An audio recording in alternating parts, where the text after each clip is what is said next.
Welcome to the Tournament Poker Edge podcast, brought to you by TournamentPokerEdge.com, the only podcast dedicated exclusively to poker tournament strategy. Now here's your host, Clayton Fletcher. Hello once again, everybody, and welcome to the Tournament Poker Edge podcast, sponsored by ACR, America's Card Room, where we are right smack dab in the middle of the OSS. That's right, the Online Super Series. And by the way, guys, the biggest one we have ever had, with over $40 million in prize pool guarantees. My name is Clayton Fletcher, and I'm in New York City. Want to start off this week by thanking you guys for all of the wonderful comments about last week's episode featuring the one and only Jose Ignacio Nacho Barbero, who gave me the quote that I'm going to put on the t-shirt that I'm going to sell and make billions of dollars from, and that of course was, ICM is for poor people. Many of you had a lot to say about that quote and the episode in general, and the reviews are in. A user on Twitter named James Pearson, that's James Pearson00 on Twitter, he just simply wrote, "Great episode, my favorite so far."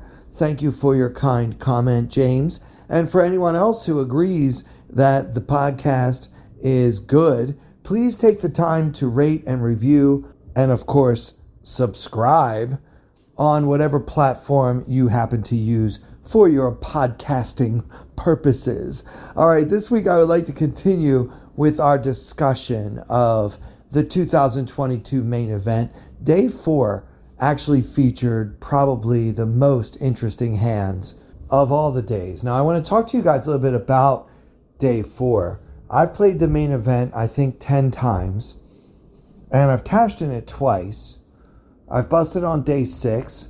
I've busted on Day 7. I busted on Day 1, Day 2, and Day 3, but I've never busted on Day 4. And I think an interesting thing happens on Day 4. In every main event that I've ever played, we were already in the money by the time we reached Day 4. And at that point, players start to differentiate themselves. Now that that particular milestone has been reached, some players start to tighten up and just try to climb a few more pay jumps. Now, these are the players to whom making a few thousand more dollars would be very important. Now, they're trying to stay out of trouble. They're trying to find the right spot to hopefully build up a stack. But I think I've never busted on Day 4 because I have always been so aggressive on Day 3 as we approach the money bubble. I'm a bubble abuser, and I'm very proud of that. Because if I manage to make Day 4 of the main event, I usually do so with such a big stack that I'm very unlikely to bust Day 4 or Day 5. So I make it to Day 6 or 7, or hopefully this year, Day 8, 9, and 10. But we shall see. I don't want to get ahead of myself. I do want you guys to know, though, that I am playing probably about 35 tournaments in this year's World Series of Poker, most of which will be in the 1K or 1,500 range, some a little smaller and some a little bigger. And it will also depend on my results. In other words, if I win the mystery millions, all bets are off as to what I end up playing. But the plan right now, as I record this in the middle of May, is to go to Vegas and play about 30 or 35 tournaments in the WSOP. Now, I'm only telling you this in case you are entering a fantasy draft and you need somebody to take a little flyer on in the very last round, and you just don't know who else is available, and you don't know some of the names. You guys know my name, Clayton Fletcher, and you can take me knowing that at a minimum, you'll have a player that's going to enter a lot of events. Now, there are no guarantees that I'm going to have a lot of cashes, but what I can guarantee is that the cashes I will have will very unlikely be min cashes. That, of course, owing to my playing style and my general agreement with Mr. Barbero, Senor Barbero, if you will, that ICM is for broke people and poor people, which, look, guys, we say this tongue in cheek. Even Nacho, before he said that, he said he was kidding, right? But he's kidding, but he's also a little bit serious. A person's willingness to go for it in a tournament may be somewhat correlated to that person's lack of concern for losing his or her buy-in. So it doesn't mean that everybody that's worried about losing a buy-in is poor, but really you do have to figure out, and I think day 4 is a great day to figure out who is really trying to win the bracelet or at least go deep, and who is really just more focused on, clock watching and, oh, look, if I last another 12 players, I'm going to get an extra couple $1,000s. And I'm not saying that a couple $1,000s doesn't mean anything to me or even to a multimillionaire like Nacho Barbero. But I do think that some of us are in it to win it. And some of us are in it to see how far we can get and hopefully win it. And I know that mathematically ICM is extremely important. And as I've said many, many times on this podcast, I do not pay enough attention to it. I'm tongue-in-cheek when I say that I agree with Nacho that ICM is for poor people. And I know that I've probably done some things in the past that were certainly mathematically incorrect, because at a certain point in the tournament, for example, let's just do a super easy example. If we're on a pay jump and there's a player with just one big blind remaining and all I have to do is let that guy bust, I should probably be folding a lot of my hands, even some that I would normally play under other conditions. Obviously, you don't want to be foolish and just let somebody else claim the prize money of the next pay jump. But it just, when it's not that close, I do tend to make the right ICM-based decisions. It's when it's close that I tend to throw ICM out the window and play for first place. Anyway, enough about that. We're going to talk today about a legendary player. I mean, honestly, he's definitely not my favorite, but his name is Mike Matusow, and I don't enjoy his personality. He's a curmudgeon. He's always complaining and miserable, and some people enjoy him. I don't really like his antics and the way he behaves at the table, but I suppose to each his own. This hand comes from the 6,000, 12,000 level. There's a 12,000 big blind ante, of course, and the action folds to the aforementioned Mike Matusow in the cutoff position. He's got about 450,000 in his stack at a time when there are about 700-ish players remaining in the main event. And so the average stack at that point would be maybe around 700,000 or so. So Mike is below average, but his M is 15. He's got almost 40 big blinds.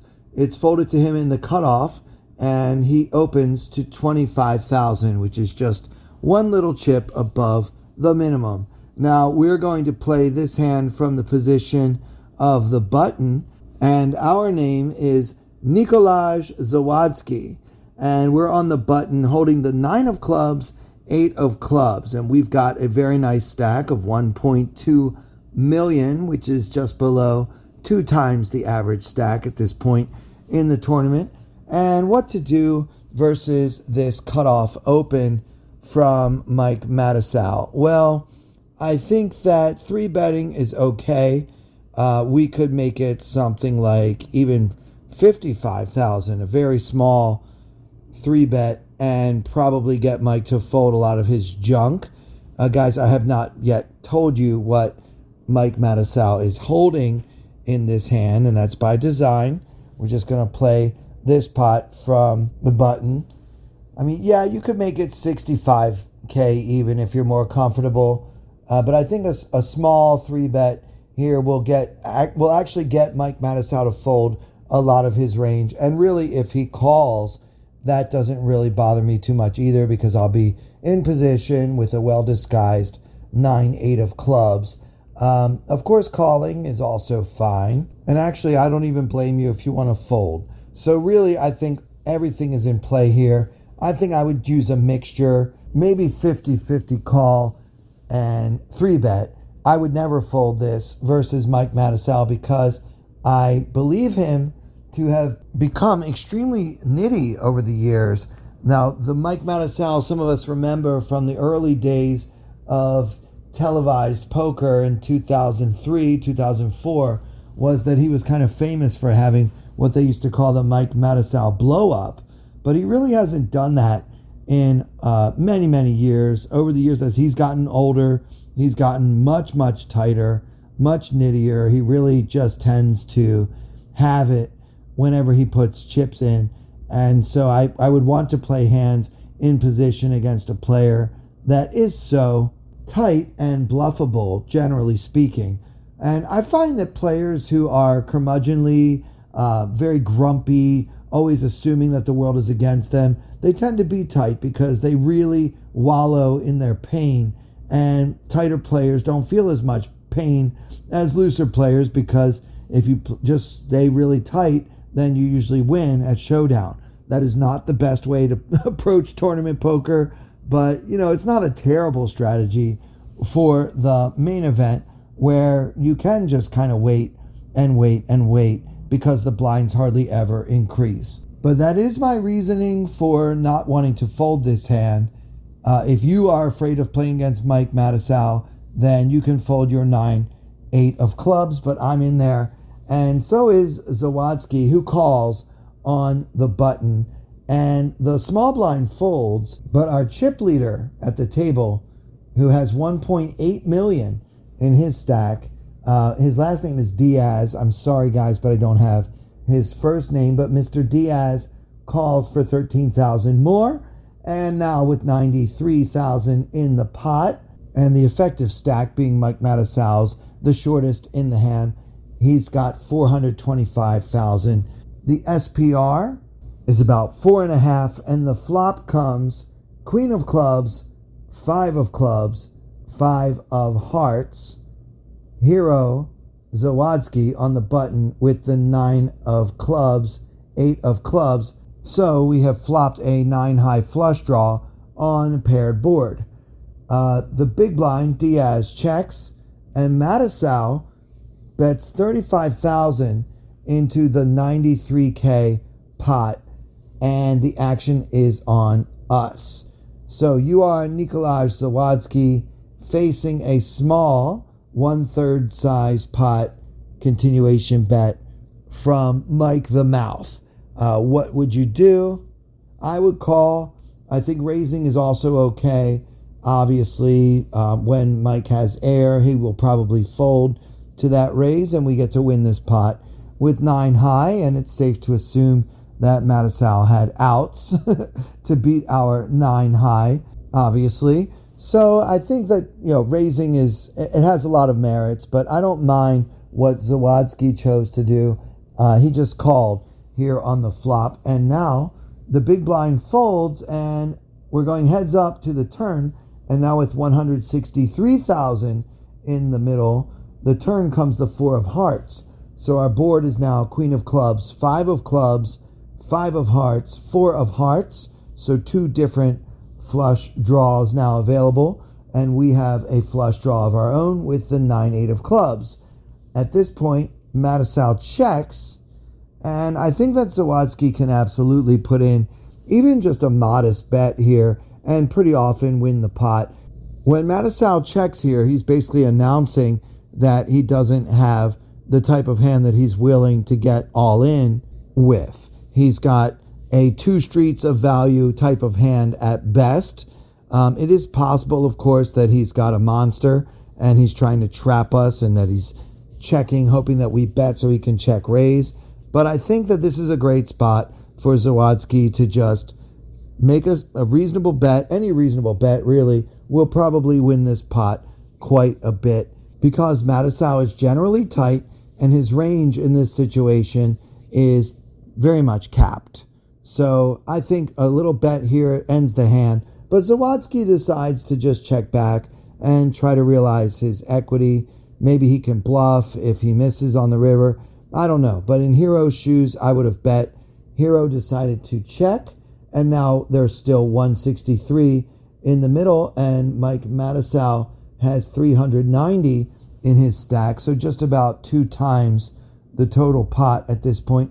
And the river comes the king of clubs for a final board of queen of clubs, 5 of clubs, 5 of hearts, 4 of hearts, king of clubs.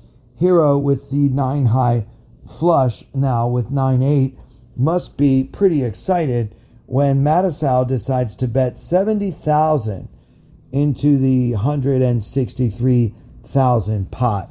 So what would you put Matusow on? I think that his hand looks a lot like a pair of kings. So I guess technically 2 pair, kings and 5s. He could have something like king jack or maybe ace king, where he kind of gave up on the turn but then rivered a pair. So now he's trying to get a little bit of value. I mean, obviously, with his stack size, I'm not too worried about whether our 9-8 of clubs is beat. And I really think we need to try to get some value. Now, there are some hands that can beat us, mostly better flushes. But, you know, it's a tournament. You can't worry about everything. You should be willing to go broke or at least lose 40 big blinds to a better flush in most tournament scenarios. It's not like they're playing super deep and they can make giant folds. So, yeah, I would try to raise it here. I would try to raise an amount that I think that Matusow could call with a pair of kings. Again, a hand like ace-king or king-jack. Maybe king-queen, but I think king-queen would have bet again on the turn, especially on such a draw-heavy board. I think that Matusow would have bet once more on the turn because, you know, players like him, really nitty, tight players, they tend to worry a lot about getting outdrawn. And so now that 2 flush draws and a few even straight draws appeared on the turn, I think that Matusow would fear giving a free card with which Zawadzki could win. So when Matusow checks on 4th Street from out of position, I think that we can usually rule out Queen X from his range. Ace Queen is not there. King Queen is also not there. So I think that if he's betting for value here on the river, his most likely holding is going to be something like Ace King or maybe King Jack. Matusow is betting 70K into the 163K pot. It's a very small bet, less than half the pot. And I think that we can't raise too much. I'd love to go all in and try to get Matusow's whole stack here. But yeah, that's just not realistic, guys. We can't really shoot for that, especially if we think our opponent most likely has just a king. So I would probably make just like a min raise here. Maybe make it 150, right? That's just so annoying. He bets 70. I make it 150. He can't beat anything, but he ends up calling, even though he would probably suspect and fear that he's up against a flush. He really can't fold a king for that price, can he? I mean, yeah, I don't think that I could in his shoes, especially ace king. I would just have to pay it off. Zawadzki saw this pretty similarly to what I'm seeing, actually, and he raised it to 175. So just another 105 to Mike. And at that point, there's already, 400 something in the middle. So, yeah, I think that Mike would be hard-pressed to fold a king to this small raise as well. And then Zawadzki just waited and hoped that Matusow would make the call so he could turn over the flush and win another nice pot on a table where he's been winning quite a few nice pots here on day 4 all day long. But instead, Matusow moves all in for 320 more, which is just a very strange play if Matusow doesn't have our flush beat. Here's the problem, guys. We're just getting a great price. Once we put in 175, and it's only another 215 to call, and we've got a flush, and we're getting more than 3-1. There's already over 700,000 in the middle. This is a very, very strange spot. I mean, we're getting about 3.5 to 1 on a call, but the only thing we can beat is a Mike Matusow blow up, and we haven't seen one in many, many years. Our flush only needs to be good about 22-ish% of the time, given the pot odds and the price that we're getting. But is it? I mean, would Mike Matusow really move all in this situation and try to get us to fold? Would he ever try to bluff us for such a small amount? I mean, that's really the question.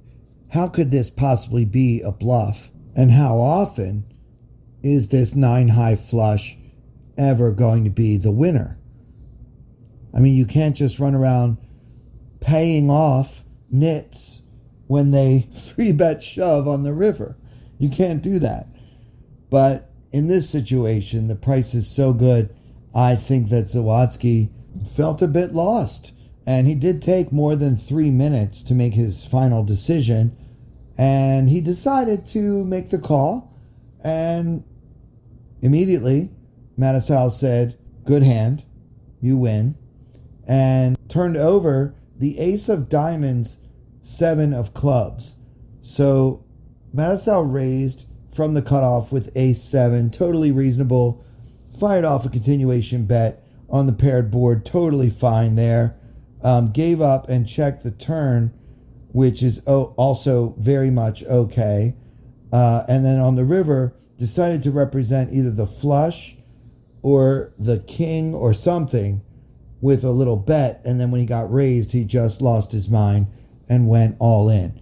I don't know, guys. I think this feels very blow-up-y to me. Now, if Matusow would have had Zawadzki covered or something, I think we could definitely make a case for this play, especially if you could reverse the suits in Matusow's hand. In other words, if he had the ace of clubs rather than the ace of diamonds, 7 of clubs. If he could have had the ace of clubs and know that Zawadzki never has the ace high flush, representing that hand myself, I could possibly get him to fold a worse flush, stuff like that. I mean, I think you can go down that road if you have the stack to do it. But Mike Matusow is playing like 100 big blind stack, but the problem is he only has like 38 blinds. So this is just weird. You know, it's weird. I mean, I don't want to say that it's a blow up. Right away, he said, "Nice hand." So give him credit for that. He shook the guy's hand and said, "I didn't think that you had a flush." And yeah, I mean, Matusow blocks, I suppose, a few flushes because he does hold the 7 of clubs. But yeah, strange bust out hand for a very established and, in my opinion, unlikable figure in the poker world, and someone that, based on this hand and others that I watched him play on Poker Go from last year, it appears that the game of no limit hold'em tournament poker has passed him by. All right, let's do one more hand. Now with 600 players left on day 4, and that means the average stack is about 800,000 or so. The blinds are now 10,000, 15,000 with the 15,000 big blind ante. And now we're moving to a different table, and a player named Robert Kollner, who is an amateur from Idaho, USA, opens from the hijack position to 35,000. I'm not going to reveal his hand just yet, but I will say he's only got 295 in his starting stack, so it seems to me like he should have a hand that he's willing to go with, I would think. Min raising off of 20 big blinds from the hijack position should be a pretty strong hand. But, you know, amateur players do things that don't make a lot of sense, so we can't really put him on a range that is value only or premium heavy. 2 folds, and now Koray Aldemir, who won this tournament in 2021. He is from Germany, and he is very, very good at tournament poker, obviously, having won the World Championship just 1 year prior. We are going to play this hand from his standpoint. We're in the small blind, holding the King of Spades, 10 of Hearts, facing a min raise, well, just over a min raise from the hijack. Now, Aldemir has 510,000 in his stack, and I think that in his shoes, I would typically just fold the King 10 from the small blind. I don't think that Kollner should be fooling around too often, like I said, so I don't really want to 3-bet this open and then have to fold to a 20 big blind shove. And I really don't want to play king 10 from out of position under too many circumstances anyway. I think that's okay to just throw this one away and preserve the stack. Aldemir disagrees. He makes the call. So he calls from the small blind with king 10 offsuit. And now the big blind, who is Yao Yin from China, who has an above average stack of 900,000, makes the call. And I'm not going to tell you what he has yet. We are playing this hand from the position of world champion in the small blind, Corey Aldemir, with king of spades, 10 of hearts, and with 120,000 in the pot. The flop comes king of clubs, 8 of clubs, deuce of spades. So king, 8, deuce with 2 clubs, and we are first to act as Aldemir with an SPR of 4.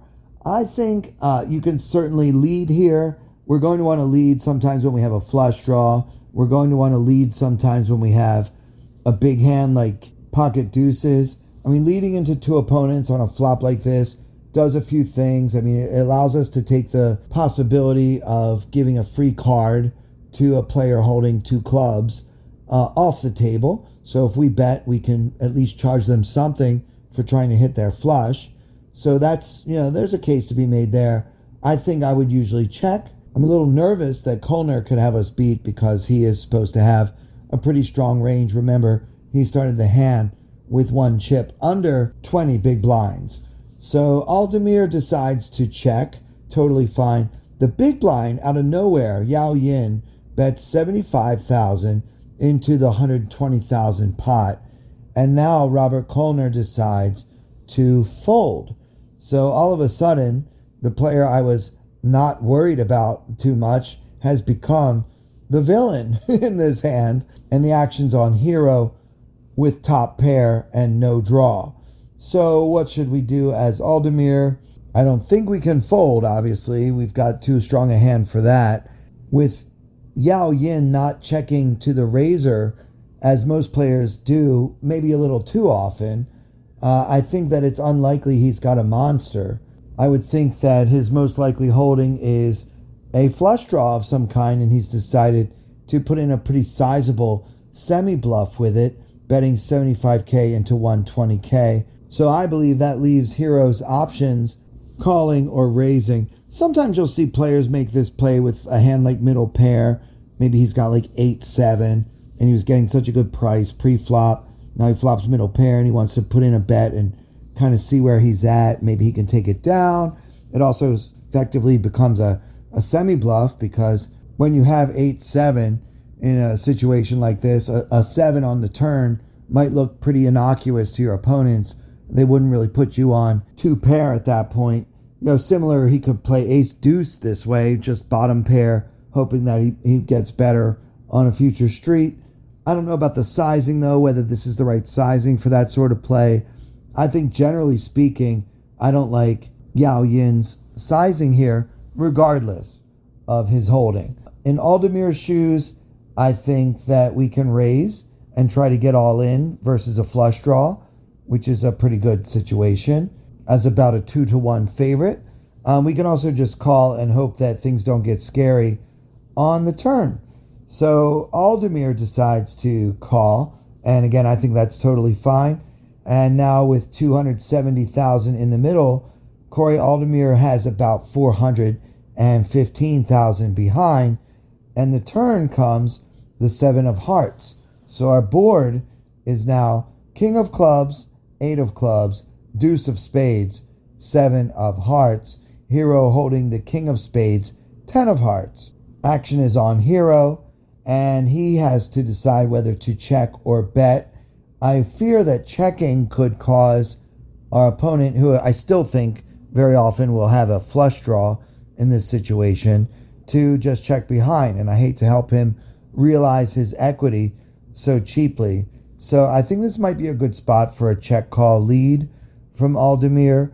I think that leading out might freeze Yao Yin, who may not know exactly what to make of my suddenly coming out of the woodwork and betting. Of course, if he does have that 8-7 I was worried about before, nothing's going to stop him from shoving all in. if I do bet here on 4th. But when the SPR gets low, like it's getting here, I do think it's important to play our hands decisively and try to deny equity to our opponents. So I really like just betting right out here, maybe like 100,000 sounds good into the 270 pot and denying Yin the free card. I think that's probably what I would have done in Koray Aldemir's shoes, but he decides to just check. And now, to everyone's surprise, Yao Yin just moves all in, or technically bets enough to put Aldemir all in should he call. So, wow, it's quite an overbet, a 415,000 bet into a 270,000 pot. And now Aldemir looks sick. I mean, is this really how I'm going to bust out of the main event the year after I win it? Perhaps he's thinking to himself, why the heck did I decide to play King 10 offsuit from the small blind in the first place? And certainly he must be thinking, besides a draw, what in the world could Yao Yin have that would play this way? I mean, remember, Yao Yin was getting a tremendous price before the flop, so he should have a lot of hands. He could make 2 pair with this 7, 8-7 or King 7.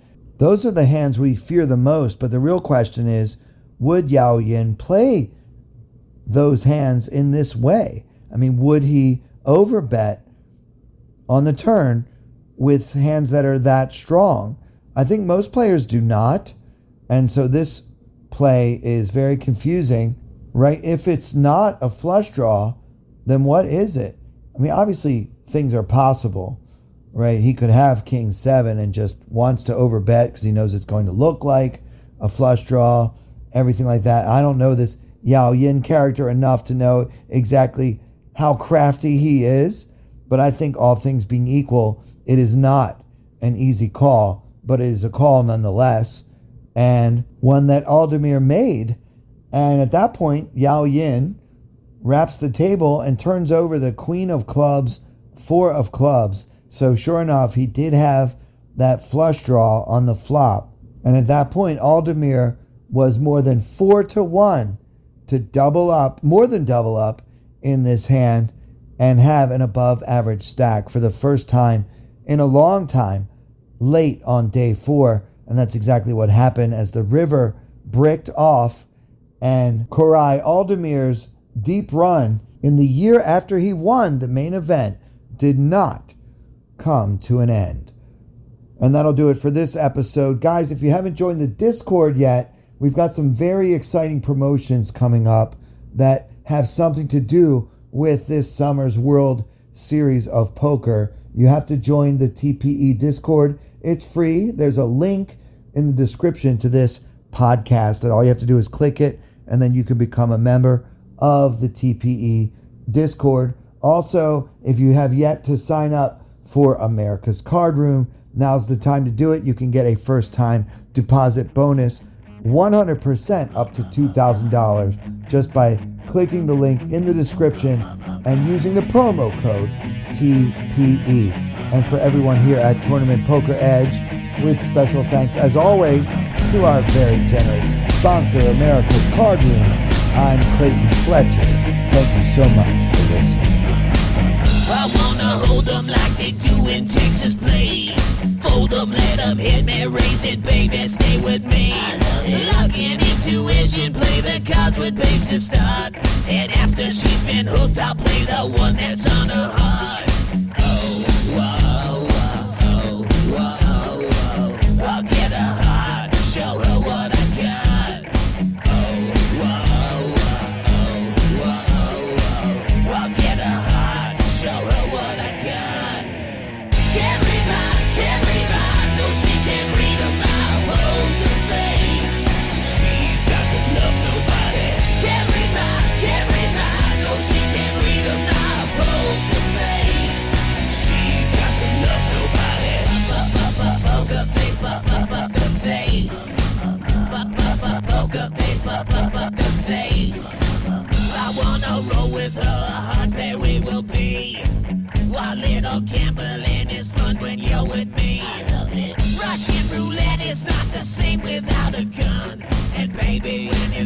it, it's not rough, it isn't fun. Oh, whoa, whoa, whoa, whoa. I'll get her hard, show her what I got. Oh, whoa, whoa, whoa, whoa. I'll get her hard, show her what I got. Can't read mine, no she can't read my poker face. She's got to love nobody. Can't read mine, no she can't read my poker face. She's got to love nobody. Poker face, poker face. Poker face, poker face.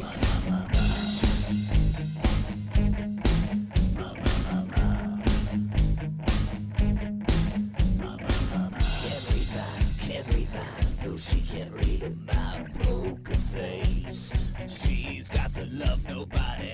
Can't